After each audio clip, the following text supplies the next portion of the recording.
de Ousmane Sonko sur la liste électorale. Quel enjeu, Simon-Pierre Faye, pour les élections à venir?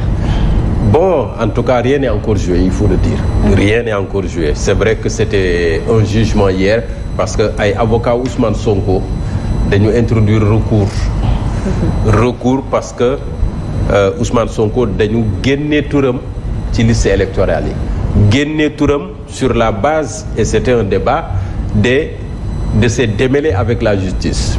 Il y a eu l'affaire Adji Sarr avec cette condamnation par contumace. On te dira que contumace bi valabletul du moment que teg nañ ko loxo.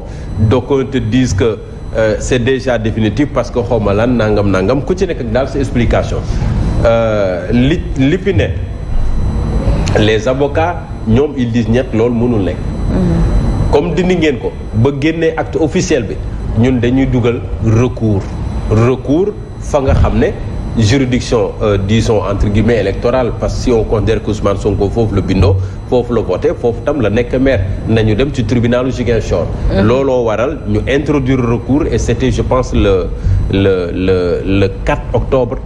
ci la ñu introduire recours boobu le tribunal ba doon examiner statuer ci naka démb.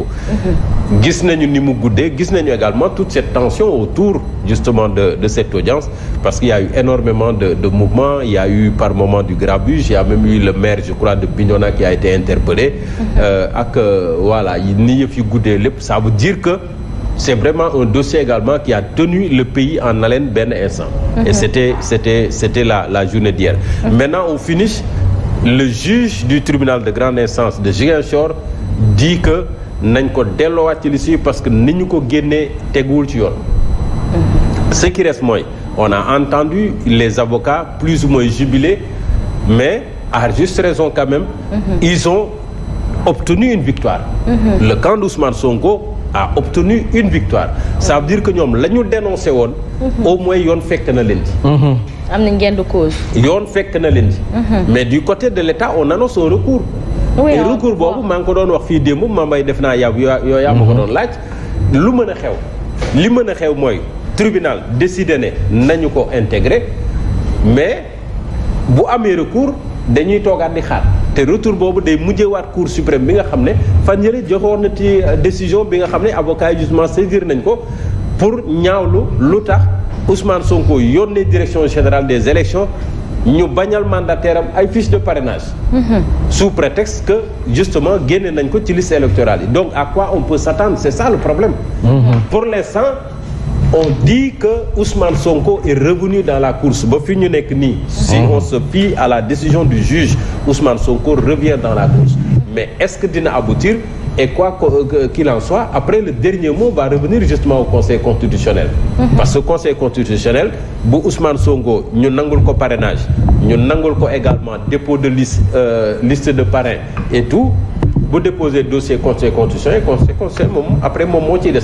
mooy décider lan mooy xew nag ci diggante bi pour ne pas peut-être insulter l'avenir on va peut-être observer. mais di xaar mais pour l'instant notons-le c'est vraiment une victoire. peut-être de courte durée. bu fekkente ne recours bi dugg na mais quand même c'est une victoire importante pas forcément la bataille mais c'est une victoire. jàngat bi ñu ci mën a def également gannaaw ndam bi nga xam ne avocat yi Ousmane Sonko am nañ ko parce que démb maître Ciré Clédor Ly le matin mu ngi ko doon wax mu ne ñoom am nañ assez de bagage bu nga xam ne ni tey buñ ko présenté juge bi maanaam àttekat bi gëm nañu ne dinañu am ndam xam nga loolu lan lay firndeel ne mbir mi teg ko ci yoon bi mu war a tegu xam nga tey façon xeex dafa am. mënoon nañ tànn xeexu mbedd mi ne li ñu bëgg dañ koy am par force ndax ci mbedd mi lañ koy xeexee. est-ce que dañ ci am ndam déedéet mais dañu wóolu avocat yi Ousmane Sonko. te loolu la yoon di jariñ. lii mbirum yoon la nañ ko bàyyeex yoon mu def liggéeyam. yoon def na liggéeyam. tey ñoom ñëpp d'accord nañu ne Sénégal am na benn justice bu indépendante. ñoom ñëpp.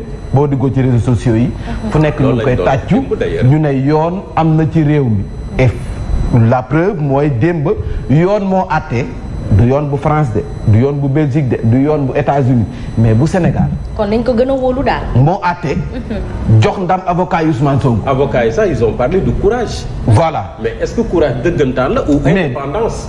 mais yoon moo àtte dafa gis ne ñoom liñ teg ci table ji ñoom avocat yi Ousmane Sonko ak yu état ba mu ko pesé dafa jàpp ne nii ñu ràjjee Ousmane Sonko ci liste bi teguñu ko fenn nañ ko ci delloowaat waa ëllëg même yoon boobee bu joxee beneen dogal ñoom arrangé wu leen bu ñu fi toog ne justice tëddeewul ñaaxaanaay et loolu lañ fiy dund muy waxuma ko pour ñoom kese mais muy ku mu ci manti doon fii yoon bu décidé loo xam ne arrangé wu la da nga naan Sénégal amul yoon bu arrangé bu dogalee lu la arrangé nga ne Sénégal am na yoon donc niñ ko tegee nii la avocat Ousmane Sonko ñoo maître Ciré Clédor Ly ay avocat yu xam droit la ay droit la xam nañu ko seen liggéey la dañu ko mën moo tax fii bu ñu toogee ñu doon def promotion Juan Branco mais pourquoi promotion Juan Branco te ñoom ay avocats yi nekk fii ci réew mi Ousmane Sonko wóolu ay avocats yi nekk fii ci réew mi ngay jéggaani koo xam ne nii daanaka foofu nawloo ñu ko mais ñun ñii la ñu nawloo ñoom maître Ciré Clédor Ly ñoom maître Bamba Cissé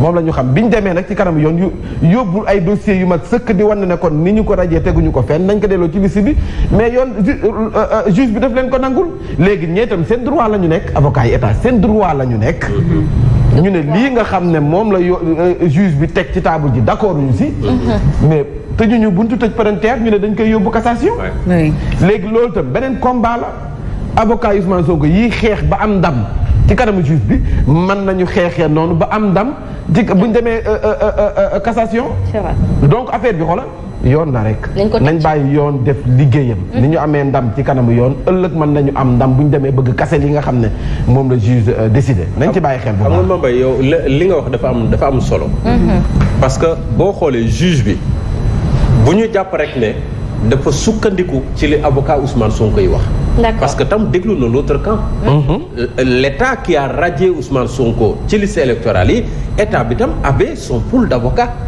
donc ñoom également dañu ñëw ak seeni argument et dafa am solo parce que fan yee dama dégg le désormais ex-ministre de la justice garde des Sceaux Ismaïla Madior Fall ci benn plateau lan la wax finalement tout va revenir au juge parce que loi yàgg nañ fi Yacine benn article tege ne nga jàng nasaraan man ma jàng nasaraan ñu liirandoo ko mais on n'a pas la même compréhension de cet article ku ci nekk sa interprétation ñii dañoo jàpp ne lii la ñii jàpp ne lii la mais Ismaïla Madior Fall il a eu disons pour moi la grandeur de dire que finalement tout va revenir au juge donc juge bi ci teeyu bakkanam ci la jàppee ne Ousmane Sonko wax ngeen ma dégg leen yéen wax ngeen ma dégg leen mais man damaa jàpp ne moom nañ ko delloowaat ci liste yi léegi nag ñii doon défendre ne nañ ko génnee kontaanuñu am nañu possibilité recours dem beneen juridiction bu gën a mag. mais dites-moi Chimère maa ngi naan Chimère. Chimère daf ma sonal Ousmane Sonko il a été radié par contumace n'est-ce pas? En tout cas sur la base de ses démêlés avec la justice et defe naa ci condamnation contumace boobu la jógee ci mbirum Adji Sarr. Et qu'en est-il de la condamnation pour diffamation? mooy bi mu amoon contre Mame Mbaye Niang boobu également je pense que la procédure jeexagul parce que yegguñu ci condamnation définitive. Est-ce que loolu du peser ba tey on va dire peut-être mais en tout cas le fait est là que ça fait un gros débat aujourd'hui. Très bien. De toute façon, les avocats d'Ousmane Sonko se sont réveillés ce matin avec une victoire mais dégg naa kenn ci ñoom nekk quand même nañu dal tuuti. parce que xam naa affaire bi jeexagul. et ñoom ci seen bopp connaissant les Ciré Clédor Ly nga xam ne c'est d'excellents procéduriers. ñoom xam nañ ne affaire bi jeexagul. et la bataille justement va continuer te lii dinañ toog waxaatu.